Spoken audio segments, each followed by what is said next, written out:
Então, em seguida, vamos chamar o Dr. José Lincoln Pinheiro Araújo, Embrapa Semiárido.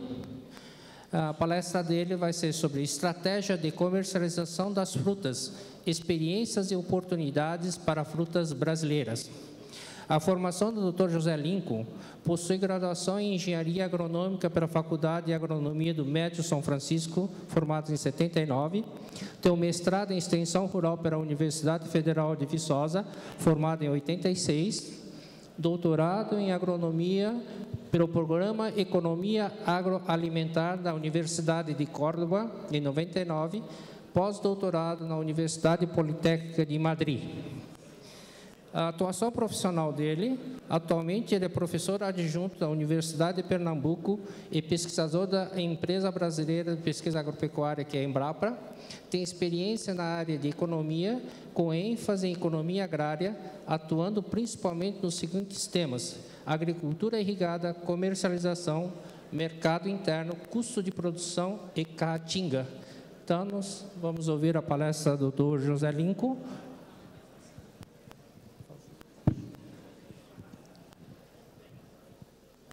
Boa tarde a todos. É um prazer participar de um evento tão importante como esse para a agricultura brasileira. Nós vamos falar um pouco aqui sobre um enfoque dentro do mercado internacional. É o mercado da manga na União Europeia, mas esse enfoque é um estudo de mercado que pode ser usado para qualquer cultura. Por exemplo, foi feito também para o mercado de melão, pode ser feito para o mercado de qualquer frutas, esse procedimento, certo? Antes, vamos dar iniciado aqui. Só um pouco aqui falando da manga, que a manga é uma das frutas mais populares do mundo, né?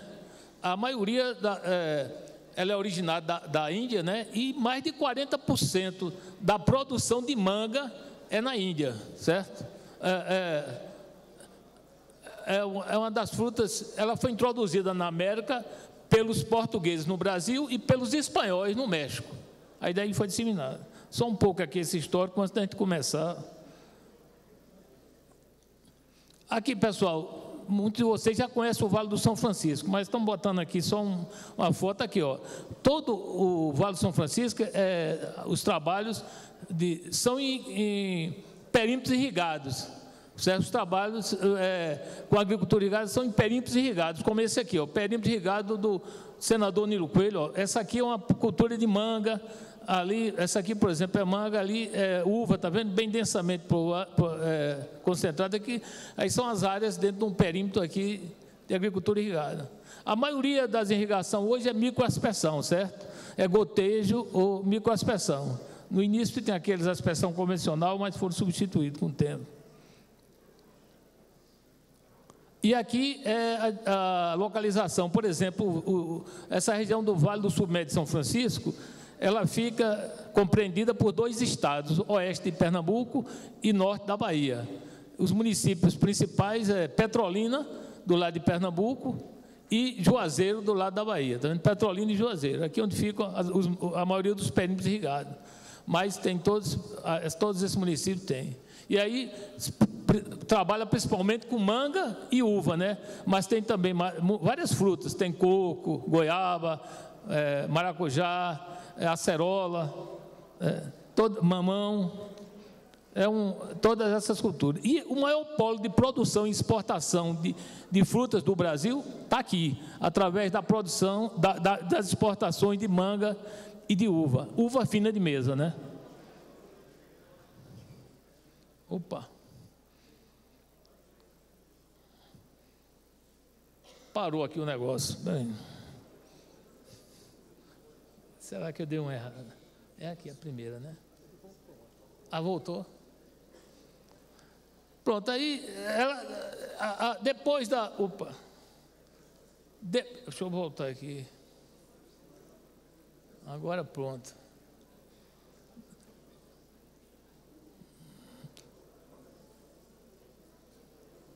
Como é que eu faço aqui agora?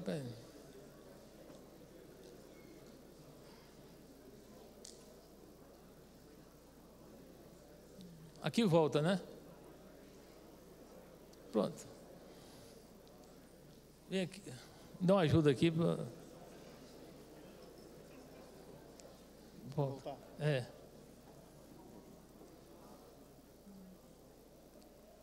Pronto. Aí para frente. Para frente é qual?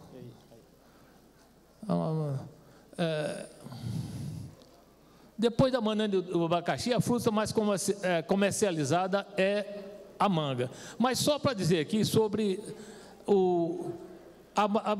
as variedades de maior importância no mercado internacional são... Ai, meu Deus, agora...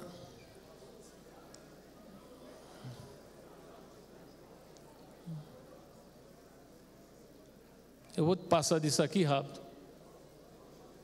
Que volta. Pronto.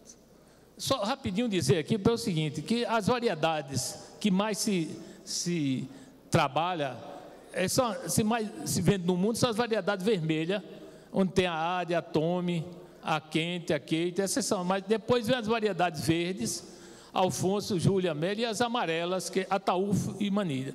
São essas as variedades mais vendidas de manga no mundo. Eu acho que agora deu para adiantar.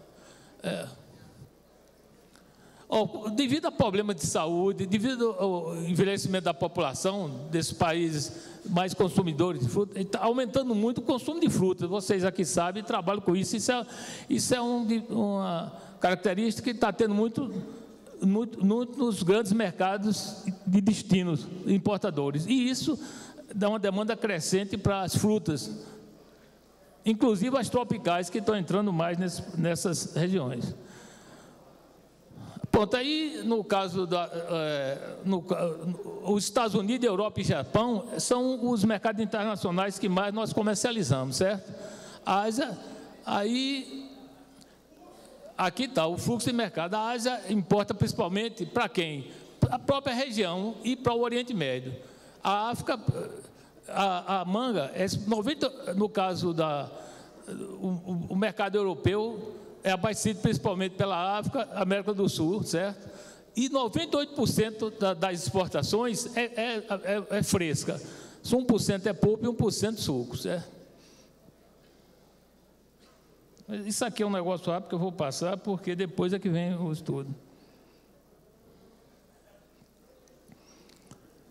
Isso aqui não precisa, falando sobre estacionalidade, mas eu vou mostrar aqui no gráfico que é mais interessante. Pronto, pessoal, aqui está, a oferta mundial de manga. Vocês podem olhar, está aqui, qual é a vantagem do Brasil? É porque a maior parte da manga ofertada, comercializada por esse país do hemisfério norte aqui, O México, por exemplo, é o país que mais vende manga. Ele está aqui. Ele pega aqui, de abril a setembro. Aí a maioria desses países concentram no primeiro semestre. Aí no segundo semestre fica melhor para quem? Quem tem mais mercado? O Brasil no segundo semestre, Peru e México, Peru e Equador, certo? Só Israel, fora do hemisfério sul, no hemisfério norte, só Israel entra um pouquinho aqui no segundo semestre.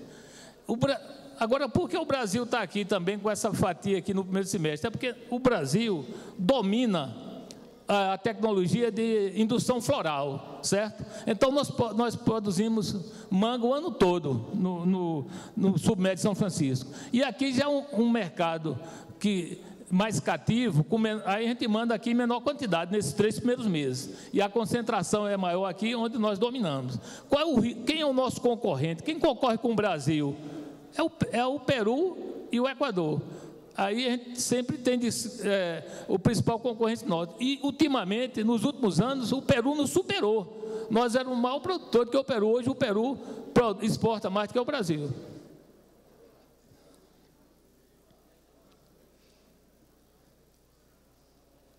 Só falando aqui sobre a distribuição em toneladas da manga. Está vendo, pessoal? O Peru, isso aqui é o mercado da União Europeia. O Peru está em primeiro lugar. Para a União Europeia, ele exporta mais de 120 mil toneladas, certo? Depois vem o Brasil, Israel, África do Sul, Costa do Marfim, México e Equador. Porque, graças a Deus, o México manda mais para a América, para os Estados Unidos, né? e essa parte aqui que ele manda, nós não trabalhamos, não jogamos nessa parte. Então, esses são os principais exportadores. Daí, o nosso principal exportador de manga para a União Europeia, que é o nosso principal destino da manga brasileira. Só que nós mandamos muito para os Estados Unidos e também mandamos para o Japão. Porque é necessário estudo de mercado. Aí agora é que nós vamos entrar no trabalho, vamos fazer rapidamente. Ali só foi uma exposição da situação internacional da manga. É porque tem muitas situações que exigem isso. Ó. Opa, eu fui passar, por amor de Deus, não.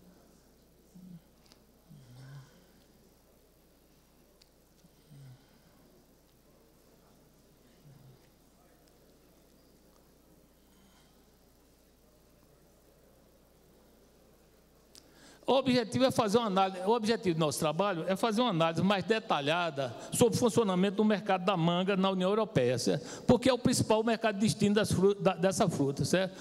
Aí a gente, nessa pesquisa, as unidades de análise são quem? Quem nós utilizamos como unidade de análise? Os operadores comerciais da cadeia da manga, que são os importadores, os atacadistas das centrais de distribuição, por exemplo, das Ceasa, os gerentes do setor de frutas das redes de supermercados. Esse aí é que, numa entrevista de profundidade, eles vão dar a situação desse mercado. Esse foi o trabalho feito, e o procedimento foi esse. Aí a gente vai ver a tendência de acordo com a percepção desses operadores, certo?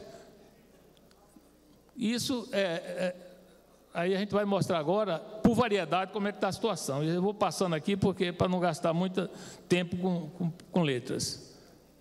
Pronto, o caso é interessantíssimo estudar por variedades. Os nossos palestrantes anteriores falaram muito da importância de entrar no mercado com variedades. Eu vou dar aqui o caso da manga. A manga Tome é a que mais a gente exportava. Olha a situação da manga Tome, segundo a percepção dos operadores comerciais.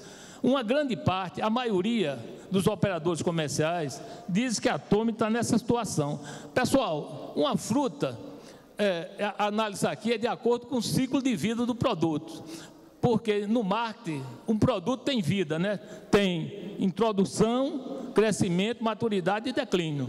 Um produto, certo? E aqui o produto é a variedade. No caso da Tome, no mercado, ela está, para a maioria dos operadores comerciais europeus, ela está nessa situação de maturidade. Só que ela está numa maturidade já tendendo a decrescer. Essa situação, a situação de maturidade é o seguinte: em valores absolutos, as exportações estão aumentando. Só que em valores relativos, ela está diminuindo comparado com os anos anteriores. E aqui já está diminuindo bem sensivelmente, que já está na queda. Então, para a maioria dos operadores, ele está nessa situação. Falando sobre o ciclo de vida, normalmente o ciclo de vida o período de vida maior de um produto é esse mesmo, o período da maturidade, né? Tem produto que quase está na maturidade há mais de 100 anos, né? Um produto bem conhecido que está na maturidade há mais de 100 anos, isso aqui é a Coca-Cola, por exemplo. A Coca-Cola continua nesse estado, você nunca viu mais ela caindo. Aí, essa situação de um grupo representativo de operadores comerciais.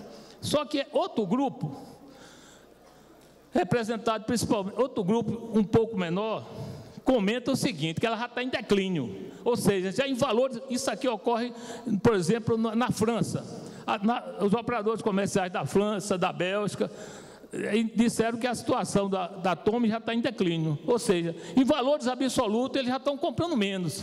Qual o problema da Tome? Ela é bonita, ela tem uma visão excelente, agora ela tem um pouco de fibra e a palatabilidade dela é inferior a algumas outras variedades. Aí o pessoal vai começando a declinar a utilização dessa variedade.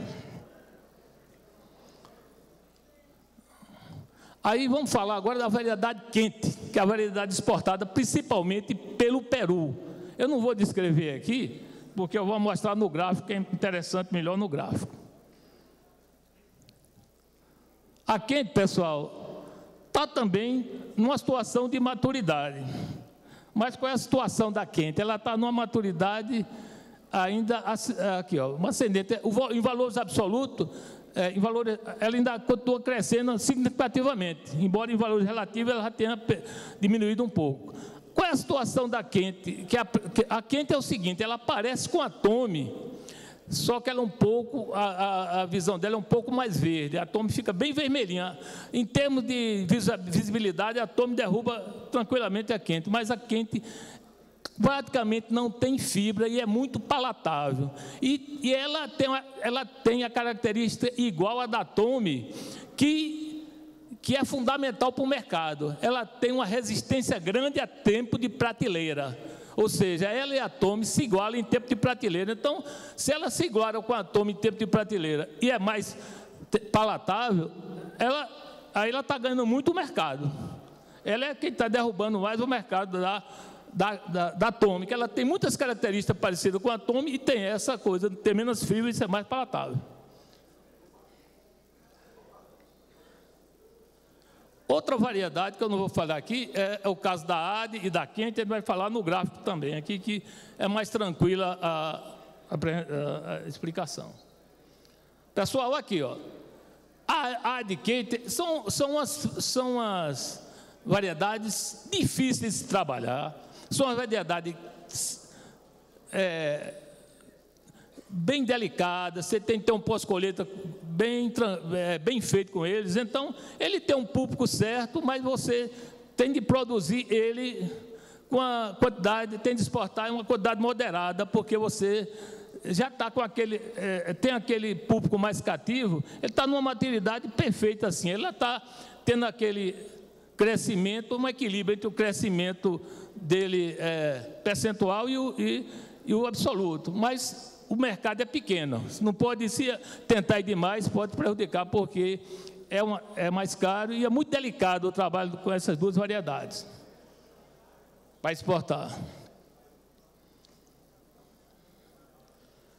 Aí vem o caso aqui da Palmer, da Maia e da Shell. Qual é a situação dessas variedades? É o seguinte, essas variedades, a Palmer tem muito no Brasil, agora a Maia é uma variedade israelense e a Shell é uma variedade israelense.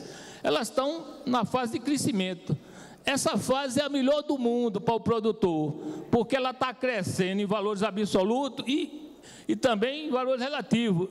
E os preços ficam sempre melhores para o produtor. Quando o produtor está com a variedade de crescimento no mercado, é quando ele está ganhando bem mais, porque a maturidade ele está com um ganho estável, um ganho equilibrado, mas um ganho assim, um percentual muito maior na parte de crescimento. Então, essas variedades é a situação dela no mercado, de acordo com a percepção dos exportadores, dos operadores europeus.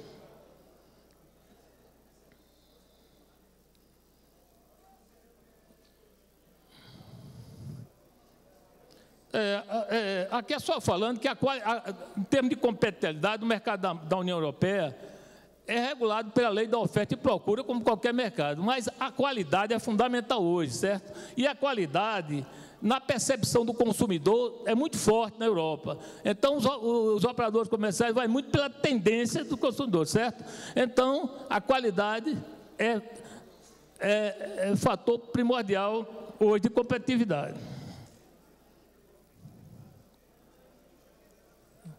Tamanho, por exemplo, quanto ao tamanho e forma da manga preferida pelos consumidores. Os consumidores lá preferem a manga de tamanho aí, calibre 8 e 9, certo? Essa é a preferência, certo? A correlação à forma, isso aí não tem problema, eles aceitam tanto ovoides arredondada, como a variedade Aden, como ovoides alongada, com a variedade Palmer. Ou seja, quanto a tamanho e forma, não tem problema no mercado.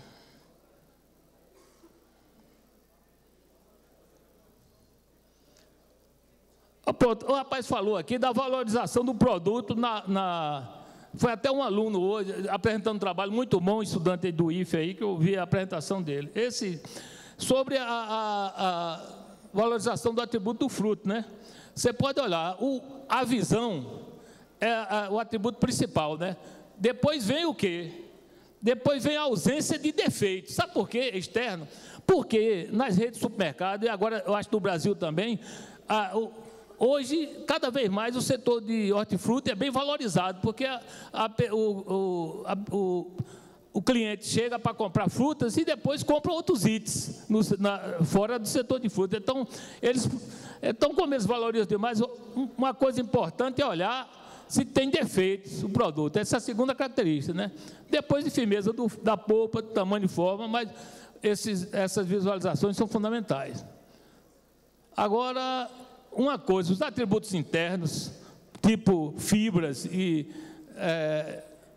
isso aí só depois de outras compras. É o que acontece com a Atome, que hoje está tendo problema por causa da presença de fibras. Mas os atributos principais são esses aí.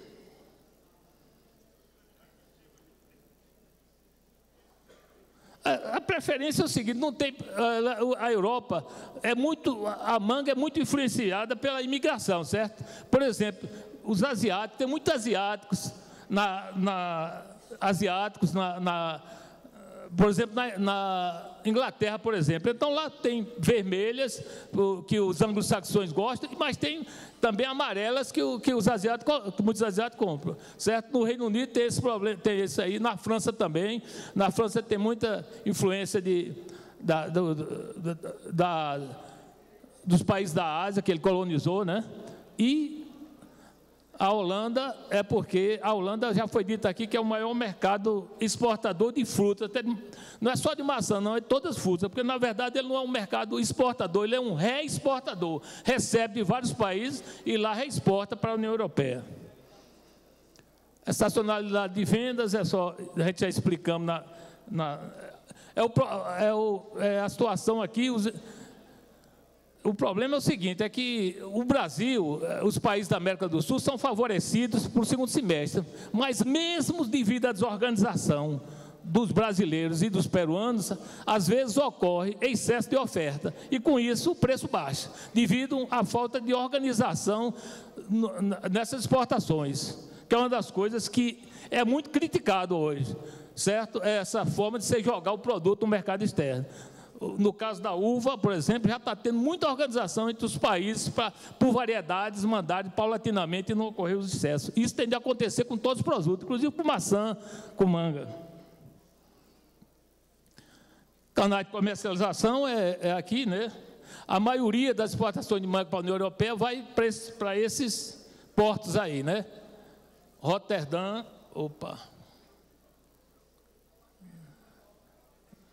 agora deu.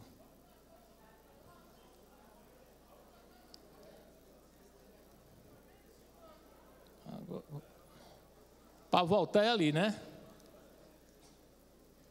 Não, pronto, eu vou.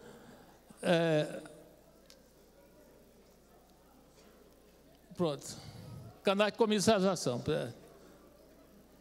A maioria das exportações para a União Europeia vai por esse aqui, ó. Roterdã, Ave, e vai por Hamburgo, né? Sai de quê? Dos navios, aí vai para os importadores, sofre a inspeção de qualidade aqui pesada, e em seguida vai para as grandes cadeias de supermercado ou para os mercados, as SEASAs, como exemplo, Mercamadrid. Depois é distribuídos para o quê?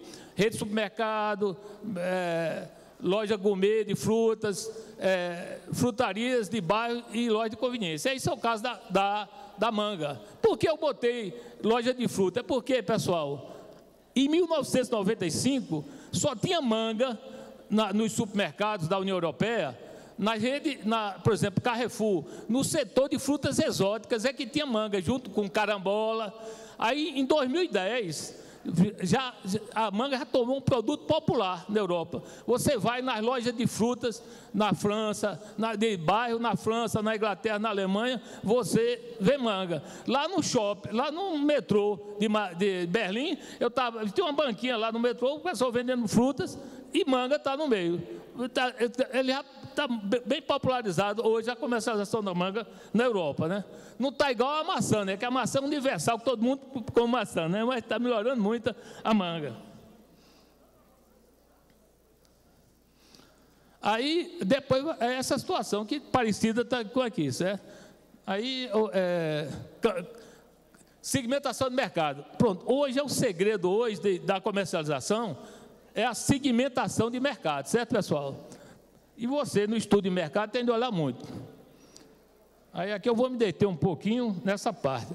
Com respeito à segmentação do mercado, detectou que na União Europeia existem 4 segmentos bem definidos para a manga, né? O primeiro segmento de mercado é aquele que compra o produto importado por via marítima. São consumidores que buscam produtos de qualidade, no entanto o preço é fator preponderante, é mais baixo o preço, certo? Aí eu compro no supermercado, hipermercado, então a manga que vai para o navio, passa uns 8 dias para chegar lá, aí, por isso que a Tome vai muito, porque ele tem muito tempo de prateleira, né? Ela bem comprada, a quente, vai muito também, saindo pelo Peru, vai muito de prateleira.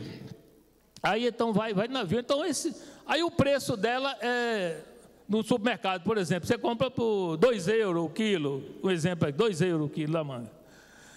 Esse é um segmento. Você vai em qualquer supermercado normal, hoje você acha manga. Do jeito que você acha, quais as frutas tropicais que mais vende no mundo? Todo mundo sabe, a banana. Tem banana, abacaxi, depois você vê manga, lá nas redes do supermercado. Aí, esse é o primeiro segmento. O segundo segmento, importante, é representado pelos consumidores de manga importada via avião. Pessoal, quem já foi em Petrolina, viu que a pista do aeroporto de Petrolina é do tamanho da pista do aeroporto do Galeão, ou do aeroporto de Guarulhos. Não é por causa do movimento de passageiro, não, que os aviões grandes param lá. Os aviões grandes que param lá é avião de carga, para levar manga e uva. E esse é o segundo segmento. Esse segmento vai para as lojas gourmet, sabe por quê? O preço dessa fruta lá, se é $2 no supermercado uma manga, é $7 nessa loja. Por que é tão caro assim? É porque ela já foi colhida, já tinha um processamento de maturação mais elevado, mais palatável, dava um sabor mais gostoso para a fruta, então ela tem um diferencial. Vai por avião, chega. Aí então esse consumidor compra essa manga aí, é $7 o quilo, enquanto que a outra é $2 no supermercado normal. Então esse é o segundo segmento. Mas você não. O Brasil está mandando mais palme, porque por exemplo, é um desperdício você tem que levar uma variedade mais fina para exportar, né? Você não vai botar a Tome aqui. Você pode até botar uma Tome já bem madura, mas o ideal é que você bote palme, porque o preço é muito mais preferida e está em crescimento e os preços estão melhor. Então, essa aqui é o caso dessa variedade de Israel, né, que eu vou ter que a gente não trabalha com ela ainda, mas trabalha muito com a palma. Então esse segmento atenderia isso. Quanto? Já está terminando, viu? Vai ser. Outro segmento é o da manga fresca, né? Europeia, constituído por consumidor de manga de quê? Essa é o segmento da manga fresca, mais destinado ao consumidor o quê? Da manga orgânica, porque o ecológico, eles também gostam de chamar de ecológico em vez de orgânico, porque como vocês já viram nas palestras anteriores, esse segmento está crescendo no mundo todo. Tem para maçã, para manga, então esse é o outro canal, certo? E o último aqui, dos canais de comercialização, é exatamente o produto já preparado, já aquele produtor que eu gosto de comprar já descascado, já tem muitos consumidores, muitos supermercados vendendo a fruta daquele jeito. Agora, algumas segmentos... É a manga descascada, certo? Essa aí é o outro segmento.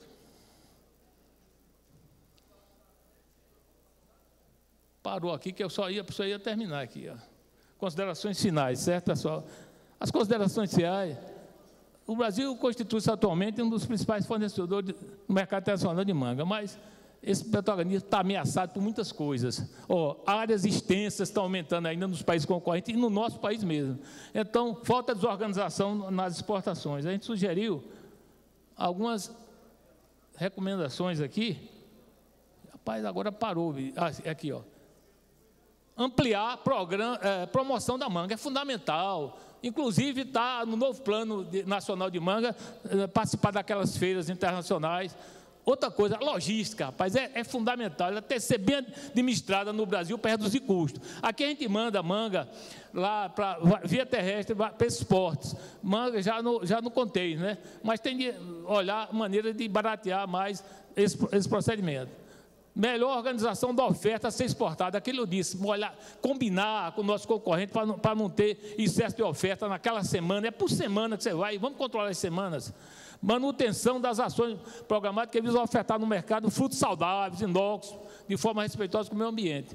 Incrementar a pesquisa nas áreas de quê? De colheita após colheita e surgimento de variedades com atributos que atendam às preferências dos consumidores, mais palatável, mais que adequada, mais que resistência ao transporte, certo? Mas que tenha resistência ao transporte e tempo da prateleira. Você não vai botar uma variedade palatável e que ela não seja, não tenha essa característica para exportação. Esses é o que eu estou melhorar, certo? E mercado interno é dizer que o mercado interno está melhorando e as mesmas exigências que são dadas para o mercado externo têm que ser dadas para o interno, né? É uma falácia dizer que nós não estamos melhorando em termos de exigência de mercado. É só isso que eu tinha para comentar a vocês. Obrigado, viu? Obrigado. E vocês, os produtores, é que fazem esse país, né? Que alimentam os brasileiros. Vocês têm que continuar firmes, viu? Mesmo nesse período que, com muitos problemas do Brasil, a agricultura brasileira é quem eleva o nome do Brasil fora. Muito obrigado. Muito obrigado, doutor José Lincoln. Eu gostaria que o senhor fizesse parte aqui da mesa. As perguntas, por favor, nós temos mais 10 minutinhos para as perguntas. Por enquanto, veio uma pergunta para Moisés, da BPM, e o Ricardo. A pergunta é assim: diante das alocações de que a maçã já é um commodity, que o Brasil necessita alcançar novos mercados e que requisitos fitossanitários devem ser alcançados para isso? Qual a sua opinião sobre esses serviços e os investimentos públicos em defesa sanitária vegetal no Brasil? Eu tenho algumas questões aqui para... Vamos tentar deixar as respostas para o final e a gente responde em conjunto, pode ser? Pode ser. Tá? Então, aí a gente vai também aguardar algumas perguntas a mais, tá? Pautando assim para os três apresentadores, de uma maneira geral, né? Foi falado aqui na parte do mercado específico da maçã, né? A importância da fruta no Brasil, a importância do mercado interno que a gente tem aqui, né? No nosso mercado, principalmente hoje, a maçã ela é direcionada mais para o mercado interno, o mercado externo é mais para escoar a produção. A Ásia é o principal comprador, a característica da fruta que a gente consegue escoar tem esse peso, né? Enfim,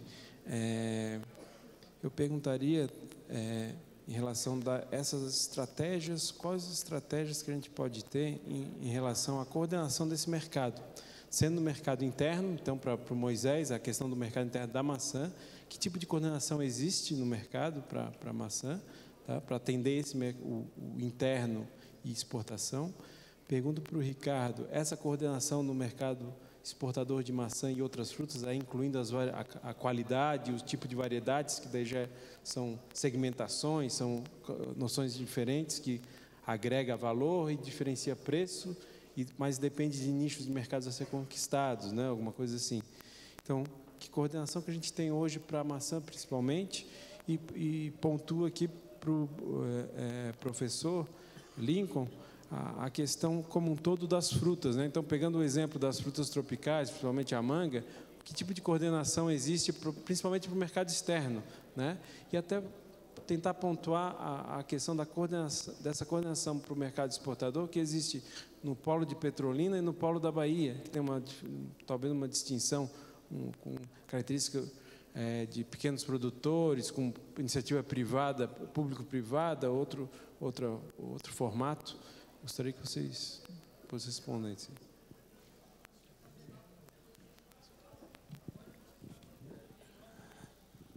Antes de falar em termos de mercado, até em termos de mercado externo, antes de falar o exemplo do mercado, essa problemática que está tendo de coordenar. Hoje está globalizado o mundo. Vocês viram as duas palestras, muito bem apresentadas, mostrando hoje que o mundo está todo globalizado, você tem informação. Então, hoje, já está. Eu participei da reunião da Câmara da Uva, lá em Petrolina, que tem a Câmara de Fruticultura, tem a reunião da uva, da manga. Está exatamente devido a haver muitos produtores. A ideia inicial é de todo produtor tem essa ganância, tem a oportunidade de ganhar no mercado, uma venda de uma partida grande de frutas, ele vai e joga, vai até derrubando um pouco os companheiros, as outras empresas, e ocorre isso. Excesso de oferta, principalmente combinando com outros países. Por exemplo, o caso da Câmara da Uva, eles estão se especializando, já viram os erros que ocorreu há muito tempo, então, por variedades, por exemplo, eles estão até se reunindo. Essa variedade X, Chile faz isso, a Califórnia está lançando nesse período, está até tendo reuniões a nível internacional para fazer essa distribuição.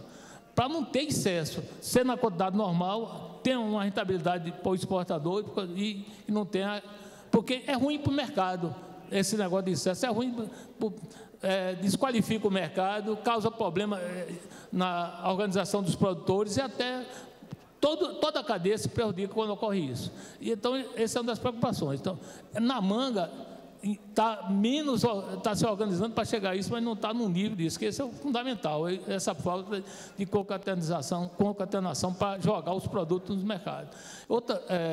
Agora, já no Vale do São Francisco, já tem uma associação de exportadores, estão se organizando nessa ideia de fazer esse processo de comercialização. Por exemplo, no caso das variedades, já a Tome, que era 80%, antigamente 90% da produção era Tome. Hoje, Tome já tem menos área plantada do que Palme. Eles fizeram, não é erradicar, sabe? Você faz aquele corte na fruteira, né, e faz o enxerto da Tome.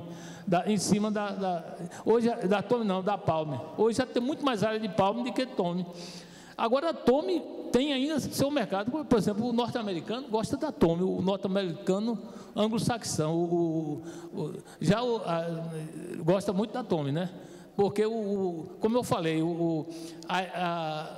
nas frutas tem uma influência, na manga tem uma influência muito grande dos estrangeiros. Por exemplo, já os mexicanos que vivem nos Estados Unidos, que é um grupo grande, já preferem as variedades mais finas. Exato, a Ataúfo, a variedade mais que eles gostam dele. Então, na manga tem muito isso, essa situação também da influência estrangeira. Então, essa concatenação de mercado é fundamental. É isso o principal problema, porque a produção. Agora, eu queria dar só um detalhe de produção, porque cada vez mais, vocês são produtores, está aumentando o custo, né? Então, tem de achar alternativas de aumento de produtividade. Por exemplo, uma das alternativas lá com a manga foi espaçamento. Para vocês terem uma ideia, no início que começaram a produzir manga, sabe quanto era o espaçamento? Era 10 por 10, era 100 plantas por hectare. Aí foi diminuindo, 6 por 4, 7 por 4. Hoje, o normal hoje é 6 por 4, mas tem 5 por 3 e tem até 4 por 2, que daria 5 por 2, que dá 1.000 plantas por hectare. Porque estão tentando isso para aumentar a produtividade, porque os custos estão cada mês se elevando, aí então tem de ver alternativas, porque até no mercado internacional o preço não está evoluindo muito, né? Você pode fazer um estudo de preço no mercado interno e externo e fazer a série histórica, fazendo as correções, que vê que os preços são muito achatados, os preços dos produtos, enquanto que dos insumos são crescentes, quase você não vê redução em preço de insumo. Então a gente tem que partir para isso. Lá está partindo muito para essa parte. Eu acho só, falando um pouco da situação da maçã brasileira, né, enfim, em termos mundiais, eu acho que hoje a gente ainda conta com um quadro varietal que nos ajuda ainda muito em posicionar a nossa fruta no mercado internacional. A Gala é uma variedade que é amplamente aceita, você pode vender Gala basicamente em qualquer mercado do mundo. E a Fuji ainda tem esse caráter, como ela é menos produzida em outros países produtores, ainda tem esse caráter de um produto diferenciado, de uma maçã diferenciada, que algumas vezes, inclusive, você consegue ter um preço internacional um pouco maior do que Red Delicious ou do que Gala, por exemplo. Com relação às nossas dificuldades, eu acho que isso hoje não é uma dificuldade. Daqui a 3, 4, 5 anos, talvez com toda essa ascendência dessas novas variedades, isso, se a gente não pensar a atividade de uma forma diferente hoje, isso pode vir a ser um problema. Depois, eu acho que o que a gente tem que trabalhar muito fortemente, com certeza o Moisés pode contribuir mais a respeito disso, é a gente ter os nossos operadores bem certificados, porque sem certificação, infelizmente, você não consegue acessar hoje os melhores mercados mundiais. As grandes cadeias varejistas, elas têm transformado as certificações, seja de segurança alimentar, ou seja de impacto social e impacto ambiental, em uma forma de diferenciar, de se posicionar diferentemente numa cadeia que está muito difícil, que está muito competitiva e muito complexa. Acho que é isso. Eu queria acrescentar mais uma pergunta que chegou aqui, sobre valorização do produto, pela origem, a questão do território, indicação geográfica, certificações, selos, tá? Alguma coisa relacionada à indicação geográfica como forma de fortalecer a região, produto, a diferenciação do produto, ou selos de origem, outros tipos de certificações, de certa maneira, produção integrada de frutas e outros selos de qualidade, como o Global Gap e outros. Gostaria que eu já acrescentasse na resposta. Bom, Rogério, a questão de coordenação da comercialização. Coordenação da comercialização não existe. Quem faz a coordenação de comercialização no Brasil é o mercado. São as forças invisíveis do mercado, essas forças elas não são administradas. São pelo menos 220 packing houses disputando espaço no mercado, literalmente se degladiando, tentando colocar aí o seu produto. O que aconteceu de diferente nesses últimos anos, que a gente já tem alguns anos que a gente pode pontuar o surgimento de traders, traders que conseguiram concentrar pequenos e médios packing houses. Isso é basicamente o que a gente tem de diferente. Agora, qualquer outro tipo de coordenação no mercado brasileiro não existe e vejo como muito distante uma realidade que seria desejável, como a que aconteceu na Itália, por exemplo, onde a gente teve uma concentração grande do sistema produtivo através das cooperativas, ou nos Estados Unidos, quando houve uma concentração por meio de fusão, uma concentração que foi trabalhada entre embaladores, governo e bancos, e que trouxe uma concentração desse mercado, e que seria fundamental, porque eu falei na minha apresentação, a gente tem um mercado, tanto a montante quanto a jusante, extremamente concentrado. Então, uma possibilidade que a gente teria de lidar melhor com essas forças de mercado é, de fato, evoluir, claro, respeitando os aspectos legais, respeitando a lei aí o antitrust, Mas isso seria desejável. Vejo que nesse momento a gente está distante e talvez a gente vai caminhar para uma concentração aí no futuro, nos próximos anos, não planejada, muito mais por questões aí econômicas a que o setor está chegando. Com relação à questão, foram vários pontos que foram colocados por você, Rogério. Eu acho assim que, em termos de indicação de origem, existe um espaço para a Fuji dessa região, que é um produto, de fato, diferenciado. algo interessante, né? Eu acho que é importante pegar esse gancho para falar. A gente costuma escolher muito mal o nome das nossas variedades, porque quero citar, por exemplo, a famigerada maçã pingo de mel. A maçã pingo de mel que surgiu aqui, que foi, na verdade, uma forma que a região achou para lidar com um volume expressivo de oferta com pingo de mel. Isso pegou muito bem no mercado. Até hoje o mercado fala a respeito, cadê essa maçã pingo de mel que de fato é a Fuji? Cadê a maçã pingo de mel? Pô, aquela maçã era boa, porque o nome já é um marketing. Quando a gente pensa, por exemplo, da maçã Honeycrisp, dá vontade de comer. Né? Você não conhece a fruta, mas a fruta já está... Aqui a gente tem Gala, a gente tem Fuji, a gente tem, sei lá, outras variedades, mas em relação especificamente a essa questão de origem, existe um produto diferenciado na região, sem dúvida nenhuma, que é a Fuji. Eu acho que o Moisés pontuou muito bem a questão da Fuji, né? A gente tem um produto que é realmente diferenciado em algumas regiões, né? E acho que talvez no médio e longo prazo seja a única forma de a gente pensar em concorrer com essa variedade num mercado que provavelmente vai sofrer muito com a pressão da fruta chinesa, né?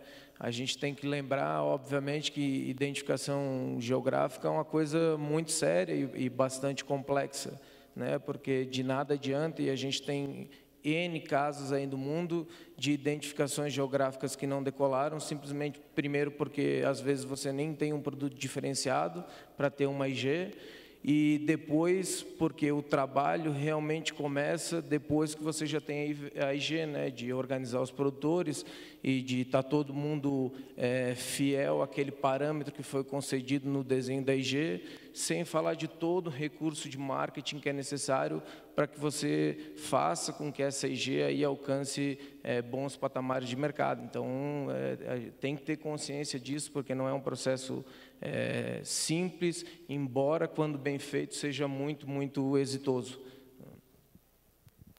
Eu agradeço aqui os 3 palestrantes, convido ali para receber uma lembrança do evento, e a gente continua a discussão ali depois no público. Oi? Faltou uma pergunta? Opa. Então, o Lincoln vai fazer um comentário e depois o Moisés só finaliza? Tá. Para nós, eu acho... Olha, gente, insuficiente os recursos gastos com defesa no Brasil. Essa foi a primeira pergunta que nos foi mandada.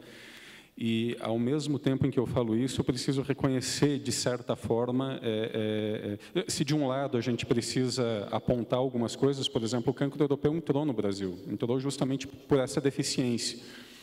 Por outro lado, a gente conseguiu desenvolver trabalhos importantes, como a erradicação da Pseudomonas no Brasil também. Defesa, assim como outros tantos aspectos do orçamento, eles estarão cada vez mais comprometidos, o Estado brasileiro é cada vez mais um fim em si mesmo, não consegue atender de maneira suficiente a sociedade, com 34% aí de arrecadação das nossas riquezas geradas pela sociedade, ainda mais 6% de gastos pela tomada de recursos emprestados, então 40% do PIB gasto pelo Estado. A gente tem essa deficiência em relação à defesa, a gente tem deficiência em relação ao investimento em pesquisa pelo setor público, a gente vai ter cada vez mais deficiência em relação a alguns aspectos que o setor já está acostumado, como, por exemplo, subvenções ao Plano de Seguro Agrícola, Plano Agrícola e Pecuário. Então, ou seja, essa é uma situação muito difícil mesmo. E já que se falou aqui de exportação, eu não vou nem falar de defesa, eu vou falar de um aspecto dramático. A gente não tem fiscal para fazer inspeção para exportação no estado de Santa Catarina. A gente precisa mandar essa fruta com até 21, os contêineres com até 21 dias de antecedência, ainda assim você tem perdas de embarque. Então, quer dizer, o problema é muito mais sério do que a gente imagina.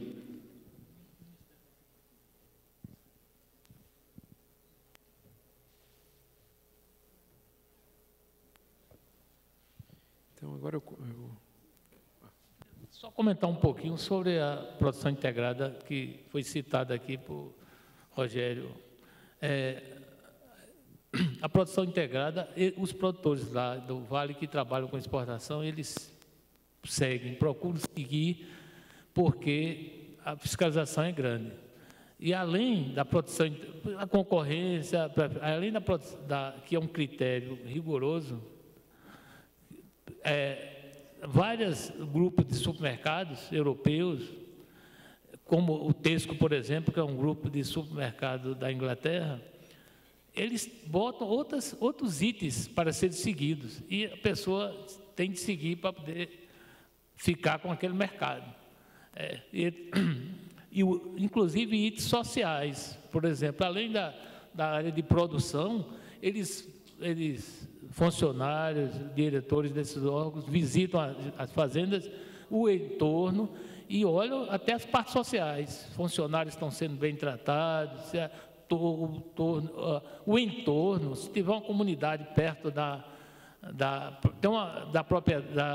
fazenda, eles querem ver se está irradiando um pouco de desenvolvimento para aquele entorno. Até isso, eles botam nos itens que são analisados. Então, cada vez mais vai ficar mais rigorosa a situação de controle, que além da produção integrada, ainda tem esses itens exigidos por essas redes de supermercados. Muito obrigado a todos. Vamos agora à entrega das lembranças aos nossos palestrantes. Uma salva de palmas aos nossos palestrantes e coordenadores da mesa. Agradecendo os coordenadores da mesa, Rogério Goulart Júnior, o Celso Yoshioka, o Moisés Lopes de Albuquerque, o Ricardo Cipriani e também o Dr. José Lincoln Pinheiro Araújo. Muito obrigado.